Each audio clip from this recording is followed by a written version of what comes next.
HOA Karen hauled my boat from the lake, but it belonged to a national museum.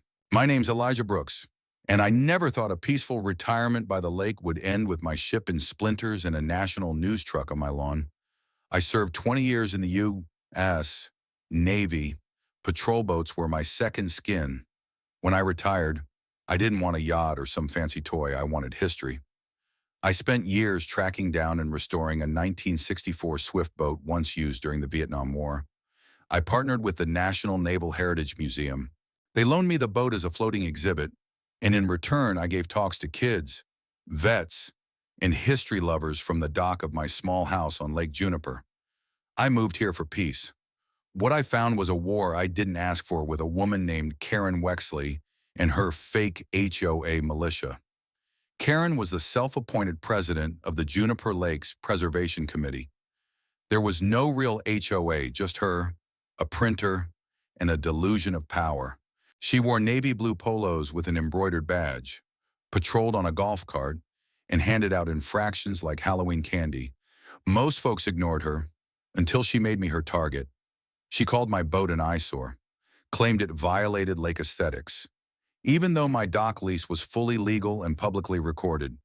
The morning she had it towed, I'll never forget the sound. It was 6:42 a.m.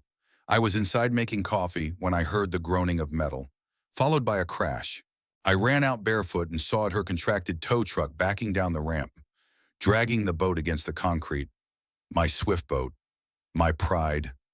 I screamed. The driver didn't stop. Karen stood nearby with a clipboard, smug and proud, barking into a walkie-talkie like she was commanding troops. "Remove it. It's unauthorized property. We don't allow military displays here." I couldn't breathe. I yelled, "That boat belongs to the U.S. Navy." She laughed. "And I belong to the HOA. We'll see whose paperwork wins." But Karen didn't know the boat was equipped with a GPS distress transmitter linked directly to the Naval Museum. Within 20 minutes, 2 museum officials, both in uniform, were racing down my driveway in a federal SUV, and they weren't alone. A local sheriff's deputy pulled up behind them. He wasn't amused. Turns out, the Swift boat wasn't just a display, it was classified as federally protected heritage property. Towing it was a criminal act. The museum staff were furious, and they examined the hull damaged, scratches across the nameplate, missing rail pieces. The sheriff questioned Karen. She stammered something about community integrity and verbal complaints. I handed him the cease and desist letter the museum had emailed Karen 2 weeks ago after her first threat. She had ignored it. That night, I couldn't sleep. I kept picturing that groaning hull, the scrape of wood on concrete. But I wasn't broken, I was angry. I started digging. Karen's Preservation Committee wasn't a registered nonprofit. She'd collected dues, written fines, and even threatened eviction. All illegal. I contacted the other neighbors, Mr.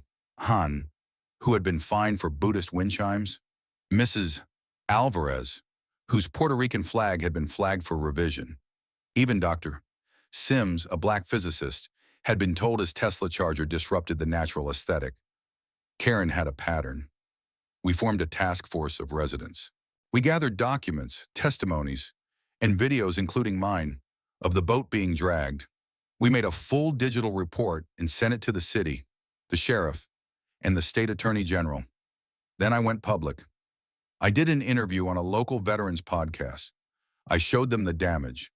I told the story of a man trying to preserve history, silenced by a woman obsessed with control. It went viral. By the next week, 3 things happened. Karen was subpoenaed by the state for fraud, impersonating law enforcement, and destruction of protected property. The museum filed a civil suit against her for $250,000 in restoration damages.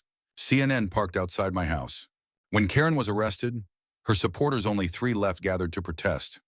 But the rest of the town had seen the truth. I gave a speech at a town hall, standing by my battered boat, saying, "This isn't about a ship.